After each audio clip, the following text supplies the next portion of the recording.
내 성장 그게 내가 사는 방에서 생활하고 컸어. 아마 그게 내한테 정서적으로 제일 많은 영향을 준 것 같고 집에서도 이래갖고 출갈 줄 알았어. 이제 아무 생각이 없었어. 그냥 뭐 당연히 와 가야 될 놈이.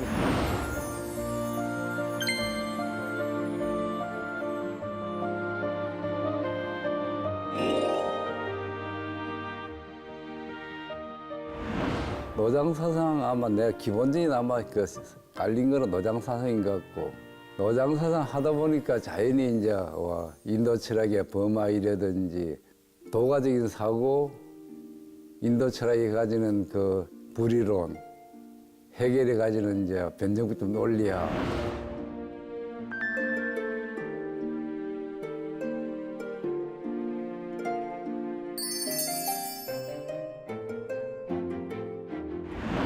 도서관장 한 1년인가 2년밖에 안 했어요.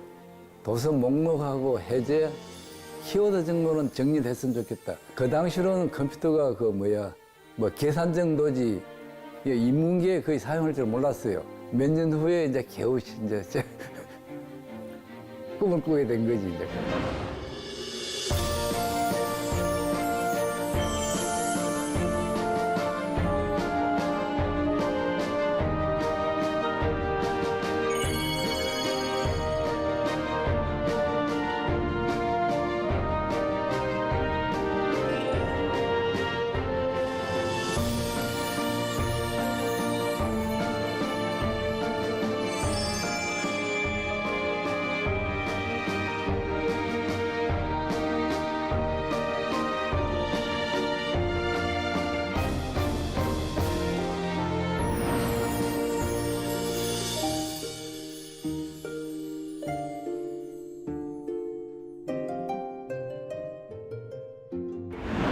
팔십 년대 말에요. 불교계 그 당시 상황이 되게 힘들었어요. 그 당시 그러니까 그 이전에는 그래도 불교계를 새롭게 해보자고 민족 불교 또 뭐라 그러 사원화 운동 제도적인 어떻게 해야 될지를 몰랐지 이제.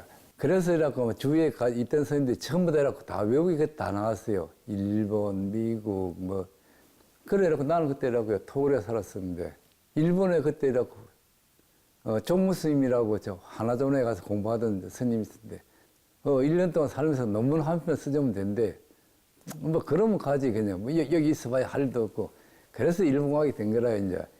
그러면서 이라고 국제선왕연구소라고 그거 하면서 그때 일본 쪽 그때 막 전사로 시작이었어요. 한자도 가능하고 입력 방법도 그렇고. 컴퓨터도 이렇고 NEC가 컴퓨터하고 프로그램 이런 거 이제는 가능하겠다고 하고 들어가지고는 시작을 하게 된 거래요. 실제로는 시도는 그 전에 이제 한 거고 입력 기술 컴퓨터 이제 그게 어느 정도 가능했지 이제 가능하다고 판단하여서 이제 그럼 한번 해보자. 그래 이제.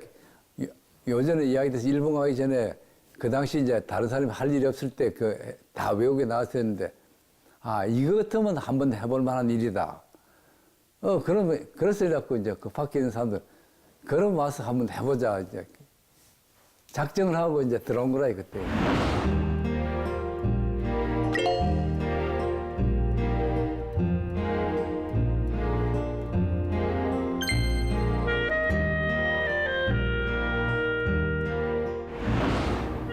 대장경이 진짜 불교 아니 신자들 뿐이 아니라 그거는 아마 대장경이 그거 같으면 대장경을 하나 가진다. 그거는 정체성의 문제도 있기도 하지만은 문화적인 자부심 이런 게 있어요. 그러고 이제 대장경이 실제로 인도에서 산스크리트 대장경이 형성이 안 됐어요. 부파별로 자기들의 경전만 정리를 했지 전체를 정리를 안 했어요. 스리랑카에 남아있는 이제 남방불교에 남아있는 거는 일반적으로 소규모라요. 암경 그 부분이니까 그거 정리되어 있고 진짜 한역의 대장경은 기원 전후에서 한 1000년간을 계속 번역을 해요.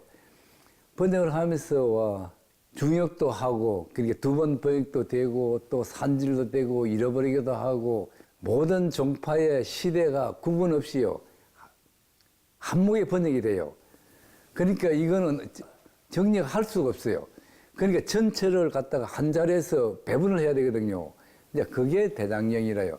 그래 이제 대장경으로 실제로 판각이 하기 전에 뭐 7, 800년대부터 경전을 분류하고 정리를 하기 시작해요. 그게 이제 그런 목록이 하나 두 개 생겨요. 목록이 생겨서 그 목록 가지고 목록에 기준해 가지고 대장경을 분류하고 편집을 한 거예요. 그래 그게 이제 최초에 아마 생긴 거에 한 980년대 중국에 생겨요. 한 10대 개밖에 안 남아 있어요. 다 산질이 됐어요. 그래서 중국에는 그 이후에 그 이제 남송, 북송, 청, 명 계속 이제 대장경을 간행하는데 우리나라에도 980년대 이랬고 그 대장경이 중국에서 편찬되고 한 20, 30년 후에 대장경을 수입해 와요. 그래 그걸 이제 그걸 가지고 1100년에 우리나라에서 시작한 게 소위 말해서 초조 대장경이라요.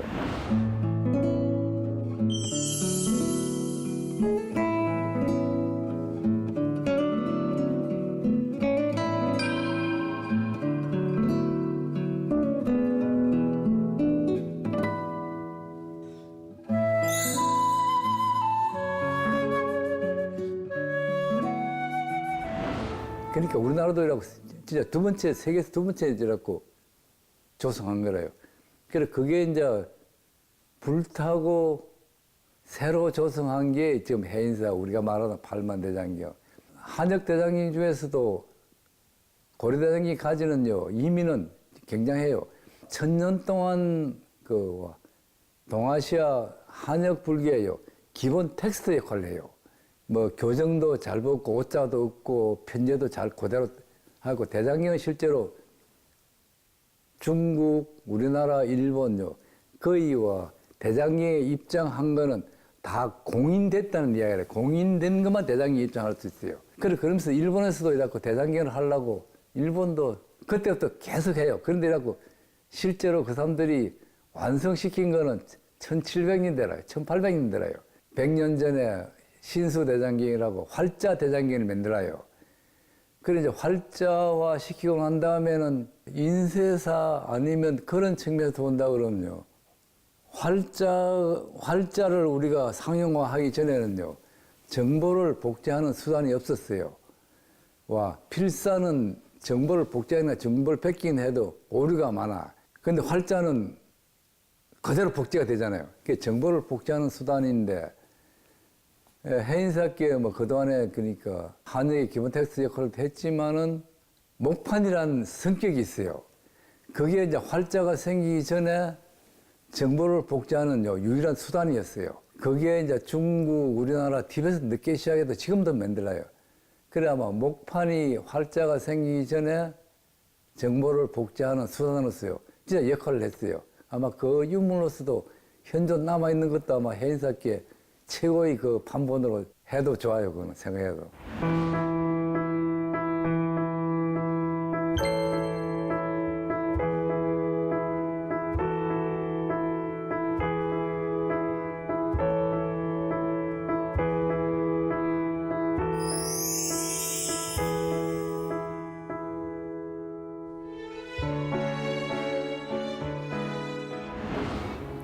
그러니까 전산화 했으면 좋겠다는 생각, 그림을 그린 거는 그 전에 이랬고, 이제 80년대 말에 그 도서관에 있을 때,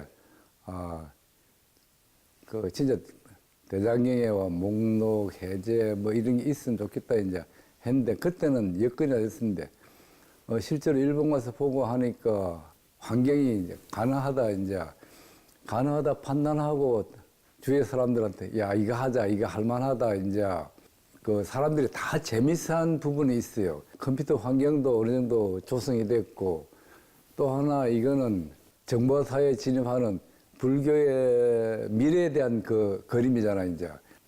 그러니까 이제 사람들이 다 재미있었지 이제.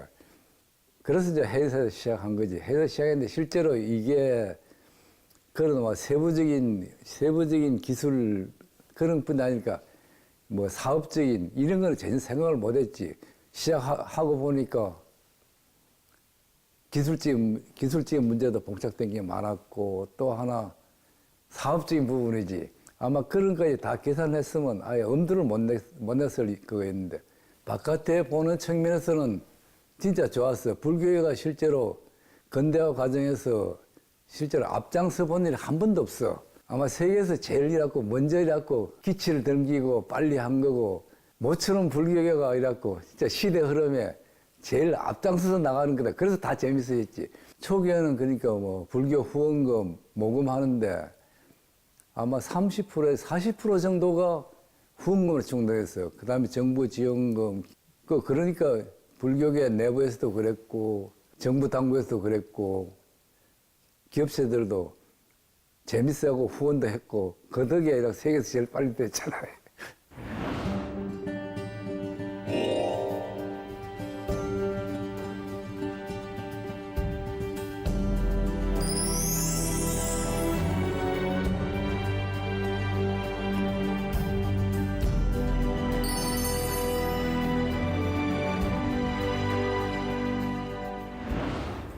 예, 2004년 무렵에 진짜 교정하고 마지막 교정을 봤어요. 마지막 교정을 하고 우리나라에서 현존하는 건 해외사 8만 대장밖에 없어요.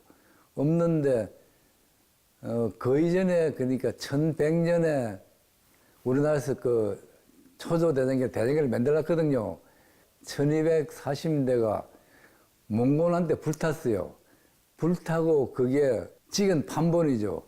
그걸 거의 확인을 못했어요.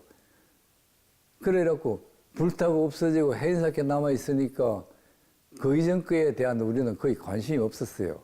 그런데 그 초조대장경 찍은 판본이 일본에 많이 남아있어요. 일본의 남선사에서 그게 우리나라에서 확인한 건 1960년대라요. 일본 남선사에 있는 초조대장경을 조사를 했어요. 그래서 그때 초조대장경의 판형 서지학적인 정보죠. 그걸 알고 국내에서도 그게 발견되기 시작했어요. 300권 정도. 일본에 한 2,000축이 남아있어요. 해인사격은 열도 마무리 정리가 됐고 검색 시스템을 하는 건데 그거는 또 별도의 작업이고 해인사 대장경 그러니까 그 이전의 대본이죠. 대본을 확인하고 싶었어요. 화원대학하고 일본 남사하고 협의를 해가지고 전산하고 디지털 해가지고 같이 사용하자, 공동 사용하자. 그래서 일본하고 합작으로 이제 시작한 거라요.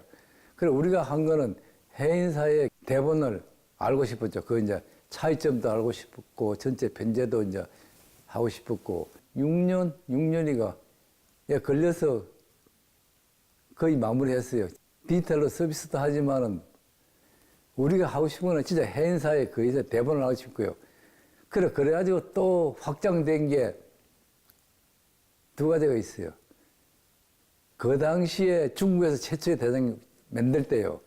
대장경에 판각을 하기 전에 그 이전에 대본이 뭘까? 도난문헌을 전산하기 시작했어요. 그러니까 그 도난문헌은 전부 거의 다 필사라요. 그러니까 그거는 원고죠, 원고. 한번. 그래서 도난문헌도 우리하고 고려대장경하고 관계 있는 문헌은 다 디지털했어요. 그러니까 이제 해인사, 초조, 그 이전에 도난까지 일괄 그 정리가 된 거죠.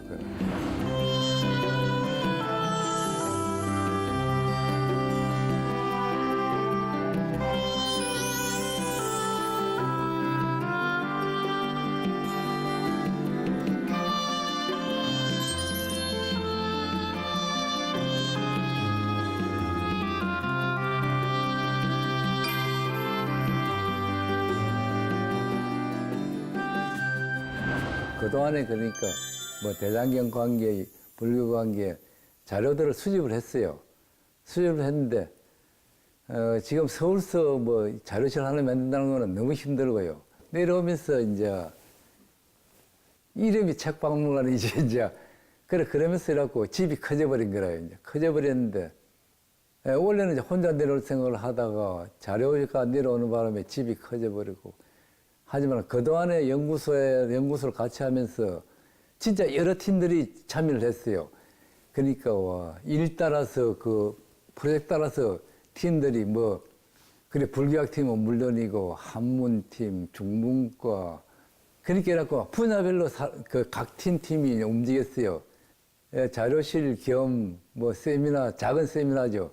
그런 걸 하는 겸 그 용도에 맞게 설계한 거라요. 설계하면서 원래 다른 데 이름으로 지은 거라요. 이제 이 고반제가 이름은 원래 시경에 나오는 그 용어인데 군자가 고반제간에 있으니 얼마나 즐거웠냐 이제 그런 얘기를 해요. 고반은 반이라는 악기를 치달아요. 악기를 뜯으면서 안빈 낙도하는 이제 그런 군자의 이제라고 재미 뭐 이런 걸 찬양하는 이제 그런 건데 내가 하고 싶은 거는 이제 연구소 작업 끝내고 이 와서 공에 대한 생각들을 한 번쯤은 정리해 보고 싶었어요. 그게 뭐 책으로 될지 아니면 일단은 공에 대한 그러니까 생각들을 한 번쯤은 정리해 보자. 그게 아마 마지막 남은 뭐 시간을 보낼 수 있는 아마 거리가 될 것 같아요. 그건.